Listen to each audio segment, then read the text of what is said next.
So, Governor, when you heard Donald Trump make those comments about Megyn Kelly on Friday night, did you think he was referring to her nose and her ears, or did you think this was, as many of your fellow conservatives interpreted it, a sexist attack? I simply didn't know. I knew that I would probably be asked to comment on Donald Trump all day. Sure enough, I was. And sure enough, I mostly just said, look, Donald Trump doesn't need me to help him get on television and get publicity. I'll focus on what Mike Huckabee stands for and my issues. And that's what I've continued to do. How do you respond to people who say, boy, it really seems like Republicans are afraid of criticizing Donald Trump? Maybe they're afraid of him attacking them. Maybe it's because they want his voters. You do seem reluctant to criticize him. It's not that. You know, I don't criticize any of the other candidates. I've got a job to do. Now, if I were still a pundit over at Fox News, as I was for 6.5 years, I'd weigh in on this all day long.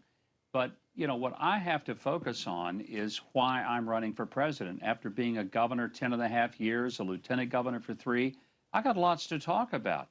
And frankly, if I had $1 every time somebody mentioned Donald Trump to me, I'd have the best funded campaign in the entire Republican field right now. You'd be the next Donald Trump. Well, let me ask you some follow-ups from Thursday's debate on issues that you do want to talk about. You said that the next president should invoke the 5th Amendment of the Constitution, guaranteeing due process, and the 14th Amendment, guaranteeing equal protection when it comes to protecting the unborn.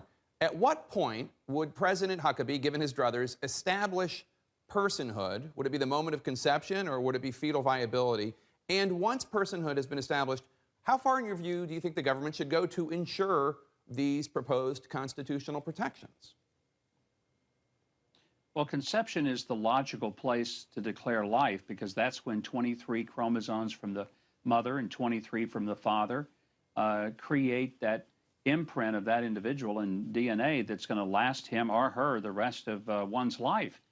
Viability is an ever-moving target. What's viable now wasn't viable a few years ago.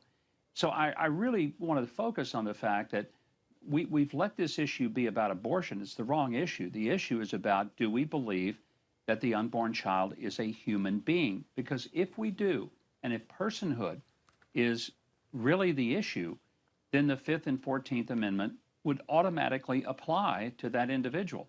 And I really think we've missed it for a long time, and we've, talked about defunding Planned Parenthood. But, Jake, this is a bigger issue, and I think the Planned Parenthood videos kind of help put it in perspective.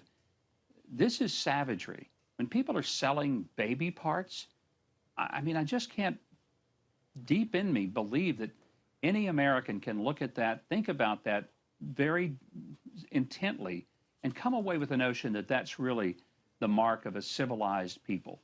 President Obama is out there today aggressively pushing the Iran deal. One of his basic arguments is that the Chinese and the Russians and others were already ready to forego sanctions against Iran altogether. So this deal is the best deal they could get.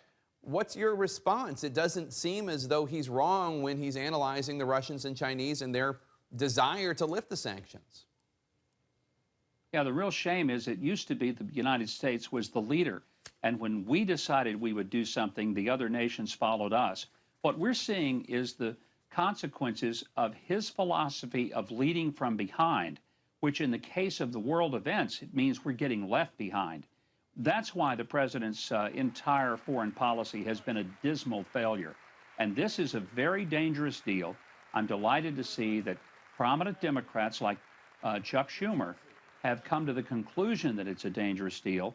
He's made this decision, Schumer has, in the face of extraordinary pressure, and I got to hand it to him. I mean, this is a real act of statesmanship, not partisanship, on Schumer's behalf. But he's having to take this stand because the president doesn't seem to be able to find that kind of courage.